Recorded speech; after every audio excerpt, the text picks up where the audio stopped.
तो महिला आरक्षण विधेयक पास होने के बाद से उत्तराखंड में भी इसके सियासी मायने निकाले जा रहे हैं, सियासी अर्थ निकाले जा रहे हैं। भाजपाई दावा कर रहे हैं कि महिलाएं बेहद उत्साहित हैं, उन्हें अब राजनीति में हिस्सेदारी मिलेगी।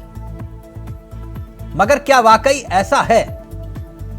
उत्तराखंड के इतिहास के पन्नों को पलटकर देखें और समझें तो उत्तराखंड की सियासी इतिहास की कहानी यह बयां करती है कि उत्तराखंड में मातृशक्ति को मौका देने में बीजेपी कांग्रेस दोनों ही राजनीतिक दलों ने कंजूसी बरती। चुनावी आंकड़े इसी की तस्दीक करते हैं। बीजेपी हो या फिर कांग्रेस, दोनों ही दल महिलाओं को चुनावी मैदान में टिकट देने के मामले में कंजूस साबित हुई। जब से राज्य बना तब से लेकर अब तक विधानसभा चुनाव हो या फिर लोकसभा के चुनाव, महिलाओं की हिस्सेदारी को लेकर दावे तो खूब हुए, मगर धरातल पर तस्वीर कुछ और ही दिखाई दी। आज इसी पर करेंगे चर्चा। हमारे साथ जुड़ेंगे तमाम मेहमान, लेकिन पहले इस रिपोर्ट पर गौर फरमाएं और फिर सीधा रुख करेंगे अपने मेहमानों की तरफ।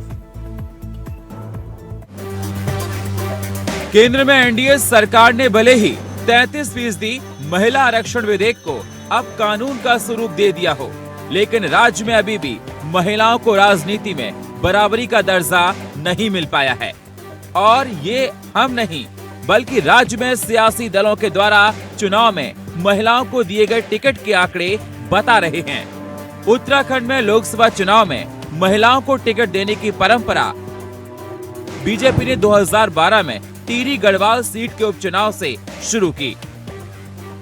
2012 के बाद 2014 और 2019 में भी बीजेपी टिहरी लोकसभा सीट पर ही महिला को टिकट दिया, जबकि कांग्रेस ने महिलाओं को टिकट 2014 में हरिद्वार लोकसभा सीट पर श्रीमती रेणुका रावत से किया। लेकिन कांग्रेस उसके बाद फिर महिलाओं को भूल गई। अगर हम विधानसभा चुनाव की बात करते तो विधानसभा चुनाव में भी 2002 से लेकर अब तक कांग्रेस ने और बीजेपी ने लगभग बराबर ही महिलाओं को टिकट दिए हैं, लेकिन पुरुषों की तुलना में यह आंकड़ा भी बहुत कम नजर आता है। 2002 में राज्य की 70 विधानसभा सीटों में से कांग्रेस ने 8 सीटों पर ही महिलाओं की टिकट दिए, जबकि भाजपा 7 सीटों पर सिमट कर रह गई। 2007 के दूसरे विधानसभा चुनाव में कांग्रेस ने 7 महिलाओं को टिकट दिया, जबकि भाजपा ने 8 महिलाओं को टिकट दिया। 2012 में कांग्रेस ने 10 महिलाओं को टिकट दिया, जबकि भाजपा ने 6 महिलाओं को टिकट दिया। 2017 में कांग्रेस ने 8 महिलाओं को तो बीजेपी ने 4 महिलाओं को टिकट दिया। 2022 में कांग्रेस ने 5 को, भाजपा ने 6 महिलाओं को चुनाव मैदान में उतारा। लेकिन 70 विधानसभा वाले राज्य में यह आंकड़ा भी महिला आरक्षण को सतर्क करता हुआ नजर नहीं आता। और अब लोकसभा चुनाव 2024 में कुछ परिदृश्य वैसा ही नजर आ रहा जैसे पिछले चुनाव में नजर आया था। अब इस पर बीजेपी कांग्रेस की अपनी अलग दलील है।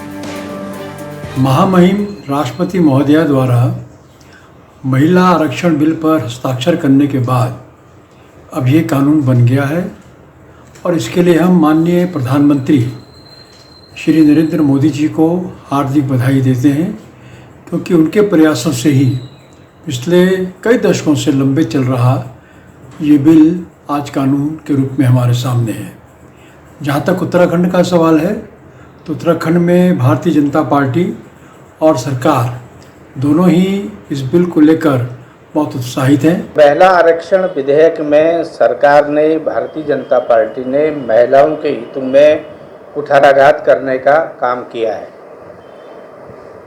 अपनी पीठ थपथपाने के लिए वाहवाही प्राप्त करने का विधेयक तो पारित कर दिया और उसका लागू करेंगे 2029 में। क्यों करोगे वे 2029 में? अगर आपने देना था तो अभी देते, नहीं तो 2029 में नई सरकार आती तब कर लेते। कौन आपकी इतनी जल्दी हो रही थी आपको? जिसकी भी सरकार आती वो पारित करता। सरकार जल्दीबाजी में थी। सरकार ने ये विधेयक घबराहट में पारित किया और आज कानून बनाया तो 2029 को लेकर कानून बनाया। वैसे ही बात किसी से छिपी नहीं कि उत्तराखंड आंदोलन में उत्तराखंडी मातृशक्ति की ही बदौलत है कि देश के नक्शे पर उत्तराखंड अलग राज्य बनकर उभरा, मगर आज तक राज्य की महिलाओं को राजनीतिक हिस्सेदारी में उन्हें हक नहीं मिला। ऐसे में सवाल ये कि महिलाओं को अब कब मिलेगी आधी हिस्सेदारी? ये यक्ष प्रश्न कल भी था और आज भी है। अभय कैथुरा, इंडिया वॉइस, देहरादून।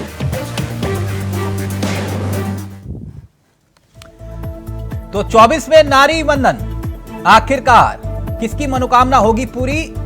5 सीटें लोकसभा की हैं और इन 5 सीटों में कितने महिला प्रत्याशी होंगे? इतिहास गवाह है, हालात ठीक नहीं है। सीधा रुख कर रहे हैं अपने मेहमानों की तरफ। आपको बता दें हमारे साथ जो मेहमान जुड़ रहे हैं वो आपकी स्क्रीन पर आ चुके हैं।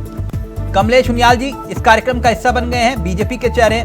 जितेंद्र जी कांग्रेस के चेहरे हैं और संगीता जी आम आदमी पार्टी का चेहरा है। आप तीनों का बहुत बहुत स्वागत है। सबसे पहले कमलेश जी, इस चर्चा की शुरुआत आपके साथ। वैसे तो दिखाई देता है कि एक ही कुएं से सब पानी पी रहे हैं, चाहे कांग्रेसी हो या फिर भाजपाई।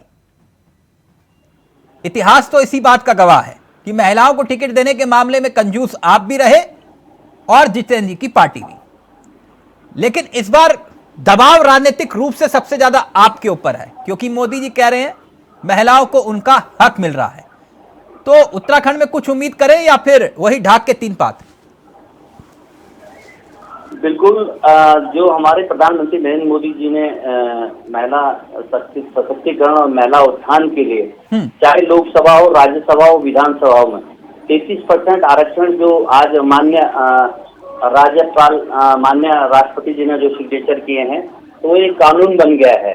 और ये मांग 26 सालों से चली आ रही थी कि महिलाएं क्या अगर भूमिका चाहे प्रदेश में उत्तराखंड बनने के लिए हो, चाहे पूरे प्रदेश के परिप्रेक्ष्य में देखा जाए, तो अगर 7वीं लोकसभा की हम लोग बात करते हैं तो 46.2% पुरुषों ने मतदान किया है। उसके बाद 43.2% महिलाओं की भूमिका रही, यानी आधी आबादी कहीं न कहीं इनकी एक मजबूत स्थिति है। तो इसलिए समाज में समरूपता की एक भावना उत्पन्न हुई ताकि महिलाओं भावना सर, जब टिकट बंटवारा होता है ना सर, वो भावना ही रह जाती है। उस भावना को धरातल पर उतरते हुए कभी देखा नहीं। मैं इसलिए पूछ रहा हूँ, इस बार जो 5 लोकसभा सीटें हैं, वहां कुछ उम्मीद करें? लोकसभा के अंदर टिहरी से हमारे यहाँ लगातार 2012 से लेकर के या उससे पूर्व 2009 के चुनाव से उससे पूर्व हमने लोकसभा में इस समय भी दिया है। नारी को जो सम्मान, नारी के उत्थान के लिए भारतीय जनता पार्टी, कमलेश जी बहुत अच्छी बात है, लेकिन इस महिला आरक्षण का स्वरूप ये है कि रानी को भी टिकट मिले और घरेलू महिला को भी टिकट मिले। मेरी बात बुरी लगेगी लेकिन ये सत्य है, यही मोदी जी की सपना है, उनका कहना है। तो फिर मैं ये नहीं कि भैया राजघराने से आपने टिकट दे दिया, वो तो एक अलग मसला हो जाएगा ना कमलेश जी। नहीं, मैं तो ये चीज कहूंगा, जहां तक हम बात करते हैं, चाहे हमारे यहाँ उपचुनाव हुए, उससे पूर्व आपने देखा, चाहे उपचुनाव में हमने महिलाओं को दिया, महिलाओं वहां भी स्थिति दूसरी थी। नहीं, स्थिति की वहां उपचुनाव में अगर किसी का देहांत होने के बाद और फिर आप महिला प्रत्याशी को उतारे तो उसका मैसेज दूसरा है ना सर।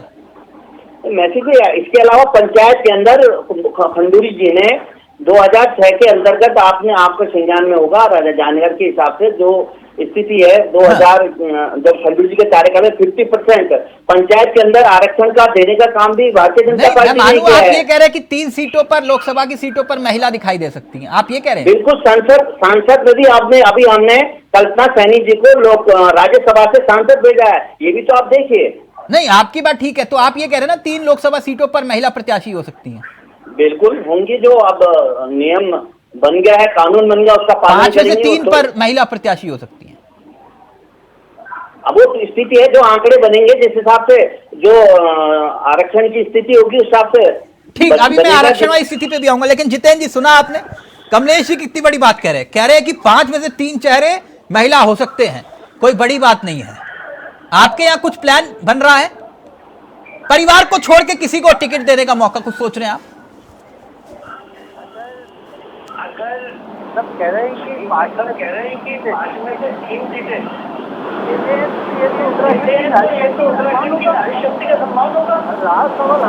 जितेंद्र जी, आपका ऑडियो में दिक्कत आ रहा है, मैं कनेक्ट करवा रहा हूँ। आपके फोन में कुछ समस्या है, अगर आप हेडफोन हटा पाए, आपके ऑडियो में दिक्कत आ रही है। सर मैं दोबारा से कनेक्ट करवा रहा हूं आपको। संगीता जी, ये महिलाओं के मामले में बीजेपी कांग्रेस कंजूसी बरतते हैं, ये तो दिखाई देता है, लेकिन आप भी उसी कुएं से पानी पी रहे थे जहां से ये पी रहे थे। क्यों? विधानसभा में आपके पास मौका था, आप भी कर सकते थे, लेकिन आपने भी नहीं किया, कि नहीं संगीता जी? और लेकिन यहां पर सब कह रहे हैं कि नहीं, क्रेडिट तो भैया हमें ही चाहिए। तिलक भाई, ऐसा नहीं है कि हमने नहीं किया। यहाँ जितनी महिलाएं थी उनको टिकट दिया गया। उत्तराखंड में हमारा पहला विधानसभा चुनाव था। और देखिए, जो ये नारी शक्ति वंदन बिल आया है, उस पर तो मैं यही कहूंगी कि सांप भी मर जाए और लाठी भी ना टूटे। दूर के ढोल सुहावने, आपने कहावत सुनी होगी, वो बिल्कुल इस पर सटीक बैठती है।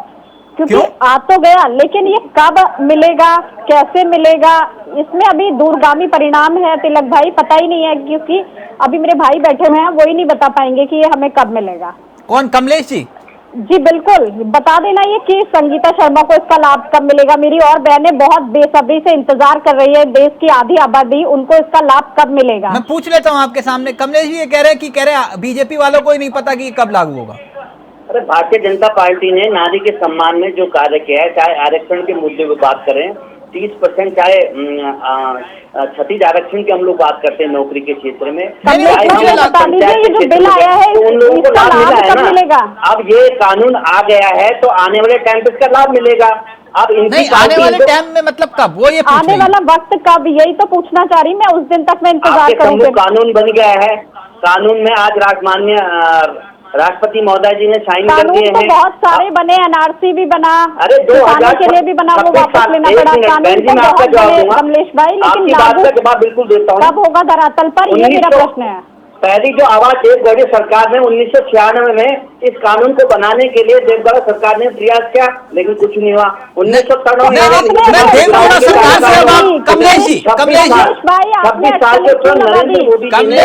देवगढ़ सरकार में मत जाइए, अभी फिर विषय भटक जाएगा। मैं उत्तराखंड पर सीमित रहना चाहता हूँ, उत्तराखंड पे रहिए सब।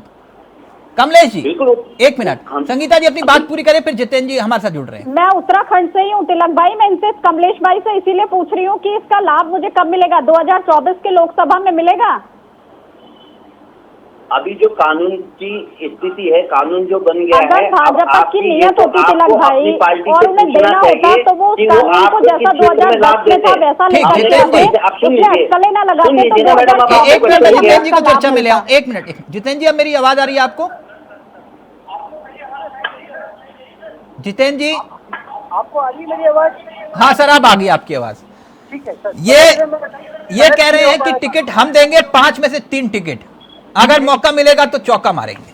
लगता है आपको? उत्तराखंड में आज तक नहीं हुआ, जो आज तक नहीं हुआ वो अब हो जाएगा। अगर भारतीय जनता पार्टी के मेरे साथी 5 में से 4 सीटों को अपनी बहनों को देते हैं, ये तो उत्तराखंड की नारी शक्ति का सम्मान होगा। बेशर्ते कि इसे धरातल पर तो ले आए, बेशर्ते इसे धरातल पर ले आए। केवल मीडिया के सामने और कागजी की कार्यवाही करने के अलावा अगर 3 और 4 महिलाओं को डालने का दावा करते हैं तो अभी 2024 बहुत दूर नहीं है, आपके सामने आ रहा है। नहीं, आप भी कर सकते हैं जितेंद्र जी, आपको भी किसी ने नहीं रोका। देखिए, लड़की लड़ सकती हो, धरातल पर उतार दीजिए। सवाल इस बात का था कि हमारे भारतीय जनता पार्टी के साथी ने 5 में से 4 की बहनों को डालने की बात कर रही है ना, मैं उनकी बात को उत्तर दे रहा था। नहीं, इनको छोड़िए सर, लड़की लड़ सकती हूँ, याद करिए, या मैं याद दिलाऊं आपको? क्यों नहीं आ सकती? आपको याद दिलाने की जरूरत नहीं है सर। आप ये अब उत्तर प्रदेश में जाके कहते हो लड़की लड़ सकती हो, उत्तराखंड में लड़की की टिकट काट देते हो।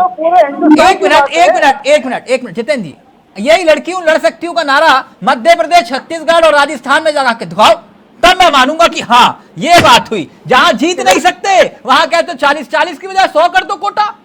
तिलक भैया, अभी 40 की बजाय 100 कर दो। जितेंद्र जी, कौन मना कर रहा है आपको? घोषित होने दीजिएगा तिलक भाई, अभी मध्य प्रदेश, राजस्थान और तेलंगाना की सीटों को घोषित होने दीजिएगा, फिर आपको देखिएगा लड़की हूँ लड़ सकती हूँ का फार्मूला। जितेंद्र जी, मैंने तो देखा, मैंने हिमाचल में भी देखा, कर्नाटक में भी देखा, मैंने उत्तराखंड में तो प्रत्यक्ष अध्यक्ष है आप तो उत्तराखंड में, तो आपने देखा मुख्यमंत्री को टिकट चाहिए था तो उन्होंने एक महिला की टिकट काट कर वहां पर चुनाव लड़ा। नहीं तो कितनी महिलाओं को टिकट दिया, ये क्या आप बोलते हैं? सर आप बताइए ना, अपने परिवार से टिकट बांटेंगे आप और फिर कहेंगे लड़की हूं लड़ सकती हूँ? अपने परिवार से टिकट बांट लोगे और कहोगे लड़की हूं लड़ सकती हूँ? महिलाओं से ज्यादा टिकट कांग्रेस की एमपीओ को दिया। जितेंद्र जी मुझे ये बताइए ना, मैंने तो वो भी देखा कि आपके संगठन की महिलाएं इसलिए पार्टी छोड़ के गई क्योंकि उनको टिकट का हक चाहिए था, उनको टिकट नहीं मिला। आपने एक परिवार के भीतर से टिकट बांटे, नाम लूं मैं? ये पार्टियों का एनालिसिस होता है सर। पार्टियों का कौन सा एनालिसिस होता है? आपने जिस शख्स पे आपने आरोप लगाए, अभी रुकिए ना सर, मैं तो पूरा मैं गलत बोलूंगा, फैक्ट तो आप बोलिएगा। जितेंद्र जी रुकिए ना एक मिनट। किसी दूसरे व्यक्ति को काम दिया जाता है।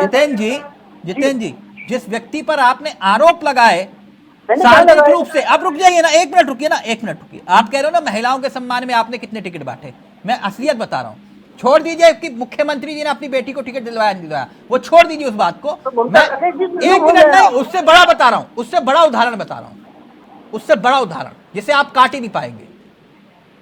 बस इतना कर सकते हैं कि फोन काट ले तो वो बात अलग है। छोड़ दीजिए संध्या का टिकट कटा नहीं कटा लालपुआ में, मैं उससे भी बड़ा उदाहरण देता हूं आपको। जिस व्यक्ति पर 2016 में आपने ये कहा कि पीठ में खंजर घोंप के सरकार को दगा देकर हरीश रावत के साथ धोखा करके बीजेपी में शामिल हो गए, वो वापिस आए, 8x8 के कमरे में उनको ज्वाइन करवाया, उनकी बहू को लैंसडाउन से चुनाव लड़वाया। वो पार्टी की कार्यकर्ता भी नहीं थी। मैडम गलत बोल रहा हूं, फोन मत काटिएगा। हाँ गलत बोल रहा हूं तो बोलो। तिलक चावला गलत उदाहरण दिया, बोलो लड़की हूं लड़ सकती हूँ। उदाहरण को लड़की हूँ लड़ सकती हूँ माना पूरा किया गया, तो ये लड़की हूं लड़ सकती हूँ का उदाहरण है। आप मुझे ये कह रहे हो आप, तभी तो दिया उनको टिकट। जितेंद्र फिर तो भला करे भगवान आपका, फिर तो इसी फॉर्मूले पे रहो। भगवान सबका भला करे। हाँ सबका ही भला करे, इसी फॉर्मूले पर रहो। मेरी सलाह है आपसे जितेंद्र, इसी फॉर्मूले पे रहो। लड़की हूं लड़ सकती हूं जो पार्टी का कार्यकर्ता ही नहीं, आपने उसको कहा कि जाओ लैंसडाउन से लड़ो क्योंकि आपके चेहरे जो हैं ससुर जी वो बड़े नेता हैं, इसलिए आपको टिकट इनाम में मिलता है। गजब सिटी है सर। ठीक है, ओके। कमलेश जी मैंने कहा था ना जितेंद्र जी इस टॉपिक पे रहने दीजिएगा, आप फिर बड़ी बड़ी बातें कर रहे थे, मुझे बोलना पड़ा मजबूरन। गलत तो नहीं कहा संगीता बहन? नहीं तिलक भाई, जो सही है वो सही है। मैं तो सबका लेकर बैठता हूँ हिसाब किताब। हाँ कमलेश जी, ये आपने कहा 5 में से 3 टिकट आप महिलाओं को देंगे, ऐसा हो सकता है क्या? नहीं ऐसा नहीं, भारतीय जनता पार्टी ने, आपने देखिए हमने महिलाओं के लिए ऐसा नहीं, पूर्व में हमारे कार्य हुए, हमारी प्रदेश सरकार ने 30% क्षतिज आरक्षण महिलाओं के लिए दिया आर्थिक रूप में। कहीं ना कहीं उनके व्यवसायिक दृष्टिकोण से, रोजगार के दृष्टिकोण से। हाँ। खंडूरी सरकार ने 50% पंचायत में आरक्षण आज की देन है। एक काम कर सकते हैं कमलेश जी, देखिए आप लोग कितना ख्याल रखते हैं महिलाओं का, आप बात काट देते हैं सर, बीच में बोलने दीजिए कमलेश जी। वही बात अगर बार बार आ रही है ना, खंडूरी आसान तरीका, अगर गलत लगे तो आप बोल देना गलत है। आप लोगों का नारा है महिलाओं के सम्मान में बीजेपी मैदान में, यही है ना संगीता जी? बिल्कुल सर। संगीता जी ने एक बहुत बड़ी बात कही, कहा कि कब लागू होगा, कैसे लागू होगा, कहां लागू होगा। मैं तीनों पार्टियों को एक सलाह दे रहा हूं, बाकी आप लोगों का विवेक। अभी लागू हो सकता है, इसी क्षण लागू हो सकता है, ना किसी संविधान ना किसी कानून की। हर पार्टी का अपना संविधान होता है, उसको भी बदलने की जरूरत नहीं। कैसे पता है कमलेश जी? अभी कार्यक्रम खत्म हो, आप देश के प्रधानमंत्री जी को चिट्ठी लिखे, बोले कानून कब लागू होगा, परिसीमन कब होगा, कब जनगणना होगी, छोड़िए, अभी से ही लागू करते हैं। उत्तराखंड में 5 में से 4 सीटें या 3 सीटें दे दीजिए, कोई संविधान की जरूरत नहीं पड़ेगी चेंज करने की। कैसे कमलेश जी? नहीं गलत बोल रहे हैं। मैं आप सही कह रहे हैं। हाँ। आपकी बात को आगे बढ़ाते मैं अपनी बात रख रहा हूँ। मैंने आपके सम्मुख पूर्व कहा है कि चाहे लोकसभा में महारानी की बात हो, चाहे कल्पना सैनी जो राज्यसभा में हमने भेजी उनकी बात हो, उसके अलावा 50% आरक्षण पंचायत क्षेत्र में आज महिलाओं को, तो भारतीय जनता पार्टी कहीं ना कहीं राजनीतिक क्षेत्र में हम ये कह रहे हैं कि 7वीं लोकसभा में जो सती लोग आंकड़े अगर देखे जाएं तो 46.2% पुरुषों में मतदान थे और 43.2% महिलाएं मतदान करती थी। तो उस हिसाब से आदि आबादी का सम्मान रखते हुए समय पे समरूप को मुख्यतः देखते हुए, ताकि नारी शक्ति वंदना जो हमारा अधिनियम के अंतर्गत जो आरक्षण की हम लोग बात करिए, जो आज पारित हो गया, इसमें तो कहीं ना कहीं खुशी का विषय है और आने वाले टाइम पे इसका रिजल्ट भी आएगा। पार्टियां भी तैयार हैं और मैं तो ये कहूँगा चाहे पक्ष हो विपक्ष हो, क्योंकि 26 साल से एक मांग थी जिसको आज भारतीय जनता पार्टी ने पूरा किया। 2017 में कितने टिकट दिए थे आपने महिलाओं को? 4। 2022 में कितने दिए थे? 6। गलत बोल रहा हूँ? वो आंकड़ा भी देखिए ना, वो सर आप जो देख रहे हैं उसमें ये भी होगा। नहीं, उसके है हम यही कह रहे हैं, महिलाओं के टिकट देने के लिए हमने उसके अलावा उपचुनाव में चाहे 3 की 3 महिला आज उठा करके देखिए, सबसे ज्यादा किसी के पति का देहांत हो जाए, आप उसको चुनाव में उतार दो, फिर कहो कि हमने महिलाओं को सम्मान दे दिया। ठीक नहीं लगता। उसमें तो कांग्रेस ने तो विरोध किया है ना। किस बात का विरोध? तो कहीं ना कहीं हर चीज में विरोध रहती है। कमलेश जी, भारतीय जनता पार्टी सर सुबोध राकेश जी का जब निधन हुआ था, उसके बाद ममता जी को तो चुनाव में इन्होंने उतारा ना। इन्होंने कहा, इन्होंने तो ये प्रथा, अब आपने प्रकाश पंत जी की पत्नी को चुनाव में उतारा, आप कह रहे हो कि हमने महिलाओं को कोटा दे दिया। आपकी बात संगीता जी, सुबोध राकेश जी वाले मामले में इन्होंने कहा कि साहब ये कई वंशवाद चला रहे हैं, हम यही तो कह रहे हैं। और जब हमारी उपचुनाव अपने तिलक भाई इसीलिए आता है कि वो सब उस पर अमल कर सके, जो नहीं भी करना चाहता है उसकी भी बाध्यता हो जाती है कि उसको अमल करना पड़ेगा। हाँ। और अगर ये नियम 2024 से आता तो चाहे कोई पार्टी चाहती या नहीं चाहती, लेकिन समानता का अधिकार महिलाओं को मिलता और हर पार्टी को ये देना पड़ता। यदि तिलक भाई कोई एक पार्टी देगी तो क्या वो समानता का अधिकार मिलेगा? तो आपने कितने टिकट दिए ये बताइए ना। महिलाएं 2022 में तो आप चुनाव लड़ रहे हैं, आपने महिलाओं को कितने टिकट रह जाएगी? अधिनियम आया, तो आपकी जमानत जब्त हो गई। सबको बराबर का हक मिले और महिलाओं का सम्मान है। आम आदमी पार्टी कितने आगे है सबको पता है। लेकिन आज देखिए कि रोड़े अटकाने का काम बीजेपी ने कैसे किया, जबकि सत्ता पक्ष तो था लेकिन विपक्ष साथ में था। तिलक भाई, हमेशा देखा गया कि विपक्ष में कुछ ऐसा होता था कि कुछ नेता राजी नहीं होते थे, लेकिन इस समय आपने देखा कि सारा विपक्ष एकजुट खड़ा था और सब चाहते थे कि महिलाएं, जो हमारी आधी आबादी है, उसको हक मिले। लेकिन अगर ये बिल ऐसे ही ला दिया जाता, बार बार एक बात का जिक्र कमलेश भाई ने किया तिलक भाई कि आधी प्रतिशत महिलाओं ने वोट दिया, आधी प्रतिशत महिलाओं ने वोट दिया। तो देखिए, जब आधी आबादी ने परसेंटेज में आपने देखा कि आधी महिलाओं ने वोट दिया, तो आपको फिर परिसीमन और जनगणना की जरूरत क्या थी? आप उसे एज इट इज भी लागू कर सकते थे, लेकिन आपने ये रोड़ा अटकाने का काम किया कि वाहवाही कर लीजिए, बिल ले आइए, सांप भी ना मरे, लाठी भी ना टूटे और महिलाएं खुश हो जाए। लेकिन ऐसा तिलक भाई होता नहीं है। 2010 में जिस बिल के साथ ये खड़े थे, बीजेपी विरोध में नहीं थी उस बिल के, अभी ये रोड़ा क्यों अटकाया गया तिलक भाई? समझ में नहीं आया कि इनके नियत कितना बड़ा कोर्ट क्यों है। एक मिनट। विषय दरअसल ये है कि आप लोग नारे देते हैं, बहुत अच्छे नारे, महिलाओं के सम्मान में, ये मैदान में, फिर एक कहता है कि भैया लड़की हूँ, लड़ सकती हूँ। मैं सवाल ये नहीं है जितेंद्र जी, अब कल को कमलेश जी ये कहेंगे कि एक कोटा हमने भी किया था, मनोरमा शर्मा डोबरियाल जी को हमने पहला मेयर बना दिया था। हैं, दावा करने में सब कुछ जाता है, कुछ नहीं जाता। लेकिन एक बात मैं ये कह रहा हूं कि भाई कल को, मेरी बात समझेगा जितेंद्र जी जो मैं कहना चाह रहा हूं, जैसे आपने नारा दिया लड़की हूं, लड़ सकती हूं, संजय निषाद उत्तर प्रदेश की पार्टी है, एक छोटे से बेल्ट में उनकी अपना अच्छा एक प्रभाव है, या ओम प्रकाश राजभर जी को ले लीजिए या अनुप्रिया पटेल जी को ले लीजिए। मेरी बात को समझिएगा कमलेश जी और संगीता जी, जो मैं कहना चाह रहा हूं, ये ऐलान करे कि हम त्रिपुरा में जाकर चुनाव लड़ेंगे, ठीक, कोई भी एक राजनीतिक दल जिनका उत्तर प्रदेश में छोटे से इलाके में प्रभाव है, ये कहे कि हम त्रिपुरा में जाकर लड़ेंगे, तमिलनाडु में जाकर लड़ेंगे, 100% कोटा महिलाओं, क्या बोले? 100% कोटा हमारी तरफ से महिलाओं को, कोई दिक्कत नहीं। साहब, जहां पर मालूम है कि चुनाव जीत ही नहीं सकते, वहां कहते हो कि 100% कोटा। मेरी बात समझ रहे हैं जितेंद्र जी? जहां आप जीत सकते हैं वहां बोलिए कि महिलाओं का कोटा यहां निश्चित, जैसे उत्तर प्रदेश की बजाय मध्य प्रदेश, राजस्थान, छत्तीसगढ़। भगवान भला करे अगर कर दो ऐलान, तो ना तो प्रियंका जी को कोई रोक पाएगा और ना किसी की हिम्मत है। जितेंद्र जी गलत तो नहीं कह रहा? जितेंद्र जी, मैंने कहा कुछ गलत तो नहीं कहा? कोई रोक सकता है? किसी की मजाल है कोई प्रियंका गांधी को रोक दे? जितेंद्र जी, आपकी आवाज तो सुन रहा हूं मैं। हाँ सर, मैं आपकी आवाज नहीं सुन पा रहा हूं। मैंने कहा सवाल पसंद गलत है?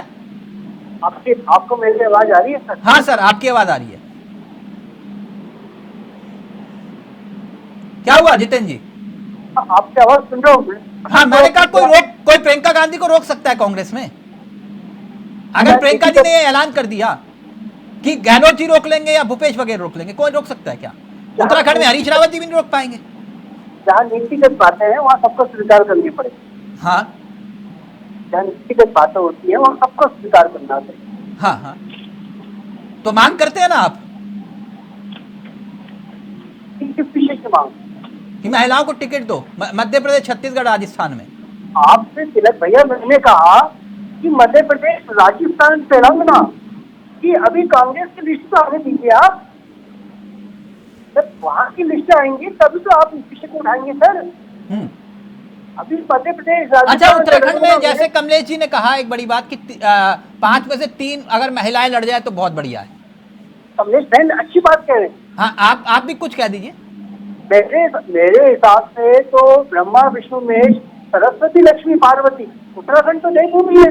हाँ। लेकिन कांग्रेस की बात के साथ ये कहूँगा कि सभी राजनीतिक दलों को इस विषय में आगे आके पहल करना चाहिए।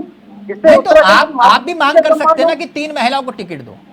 तो मैं तो 3 की जगह कहूँगा कि 5 को दिया जाए। 5 को दिया जाए। मातृशक्तियों को सम्मान देने के मतलब लिए हरिद्वार सीट से भी महिलाओं को लड़वाओगे? अगर कोई राजनीतिक दल, वो भी पूर्व मुख्यमंत्री जी की लड़की लड़ेगी जी वहाँ। नैनीताल, अल्मोड़ा, इस विषय में मत हो जाइए तिलक भाई। मैं तो ये कहूँगा अगर कमलेश बहन हमारी कहती हैं या बीजेपी के भाई कहते हैं तो उत्तराखंड देवभूमि है। यहाँ पर अगर सभी नहीं राजनीतिक दल ये तय कर रहे हैं एक मंच पर आकर कि हम 5 जितेंद्र जी, उत्तराखंड देवभूमि है लेकिन इसका एक अपना इतिहास है। उत्तराखंड में ये मातृशक्ति ना होती ना तो ये देश के नक्शे पर उत्तराखंड ना आता। जिन्होंने कसम खाई कि मेरी लाश के ऊपर से उत्तराखंड बनेगा, मैं उनके विषय में बात नहीं कर रहा हूं, बुरा मत मानिएगा। मैं उनकी बात कर रहा हूं जिन्होंने चिपको आंदोलन से लेकर रामपुर तिराहे कांड तक अपनी शहादत दी है। समझ रहे हो ना मेरी बात? तो इसलिए आप लोग उत्तराखंड की महिलाओं पर एहसान नहीं करोगे, उनको उनका हक दोगे अगर दे सकते हो तो। संगीता जी गलत तो नहीं कहा? बिल्कुल तिलक भाई, ये एहसान थोड़ी ना है जिनके एहसान की बदौलत आप लोग मुख्यमंत्री, विधायक, मंत्री बने, आप उन पर एहसान करेंगे? आप लोग नहीं कर सकते एहसान। उन्होंने आपके ऊपर एहसान किया। अगर ये राज्य ना बनता तो ना विधायक बनते, ना पार्षद बनते, ना विधायक के अलावा कुछ और बन पाते। ये हकीकत है। कर सकते हैं तो करिए। बहुत बहुत शुक्रिया आप सभी का, बहुत बहुत शुक्रिया, थैंक यू सो मच। तो 24 में नारी वंदन की बात कर रहे हैं, लेकिन क्या इतना आसान हो पाएगा उत्तराखंड जैसे राज्य में जहां पर बीजेपी और कांग्रेस दोनों ही राजनीतिक दलों ने कंजूसी बरती महिलाओं को टिकट देने में? नमस्कार, जय हिंद, जय भारत, जय उत्तराखंड।